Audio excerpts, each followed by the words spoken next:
স্কিনের অবস্থা একদমই খারাপ। এর মধ্যে ডক্টর তো দেখাতে হবে। তো ডক্টর দেখাতে গিয়ে আসলে আজকে ২ দিন আমি ডক্টরের পিছে দৌড়াচ্ছি। মানে এত হয়রানি আমার আগে কখনো হইতে হয় নাই। তো সেটাই আপনাদের সাথে শেয়ার করতে যাচ্ছি। সো হ্যালো এভরিওয়ান, আসসালামু আলাইকুম। Another my new blog. কেমন আছেন সবাই? আশা করি ভালো আছেন। সবাই ভালো থাকবেন আশা করি। তো আমার স্কিনের অবস্থা অনেক খারাপ আর পুজোও চলতেছে। এর মধ্যে আসলে সদরের অবস্থাও খুব খারাপ। তো তো চিন্তা করলাম যে ডক্টর তো দেখায় আসি।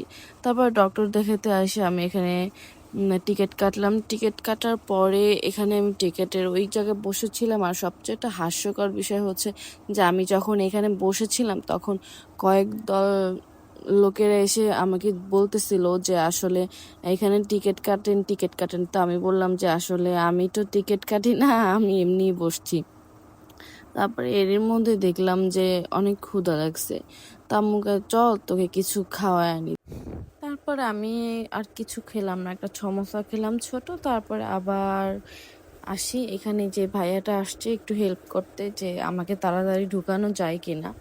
আমরা ৬টায় প্রায় ৬টার দিকে গিয়েছি, ৯টা ৯:৩০ দিকে স্যারের মানে ডক্টরের রুমে ঢুকতে পারছি।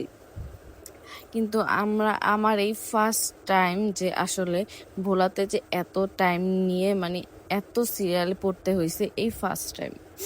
পরে দেখলাম যে ছোট খালাও আসছে আমার, তো আমাদের সাথে দেখা করতে।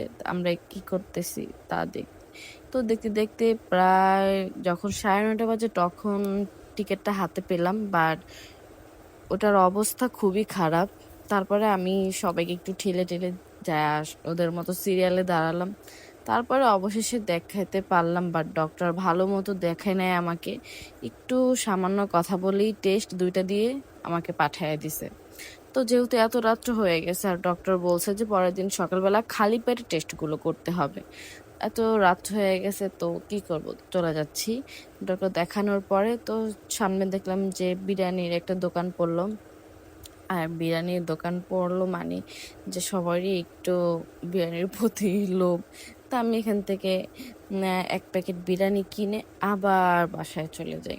বাসায় চলে যাই। তারপরে আবার আমি পরের দিন সকালবেলা বের হই। মানে আজকে সকালে বের হওয়ার পরে তো ওইদিন তো আম্মু ছিল সাথে। তো এত সকালবেলা তো আম্মু আসে নাই। তো আমি আমার হাসব্যান্ডকে আর ইমরাজকে নিয়েই বের হয়ে যাই।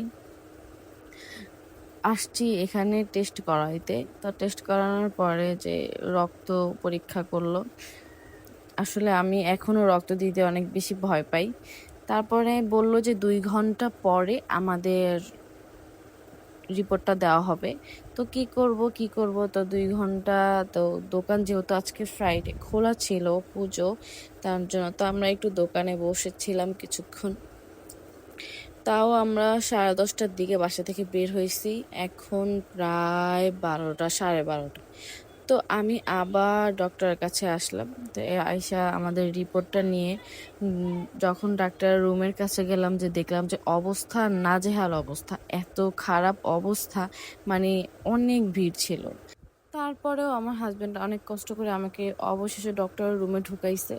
তো তারপরও আমি তার সাথে ভালোভাবে কথা বলতে পারি নাই। তো তার জন্য তার সাথে কথা শেষ করে ওষুধ নিয়ে আমি এবার বাসায় চলে যাচ্ছি। আল্লাহ হাফেজ, সবাই ভালো থাকবেন, সুস্থ থাকবেন। আজকে ভিডিওটা এই পর্যন্ত।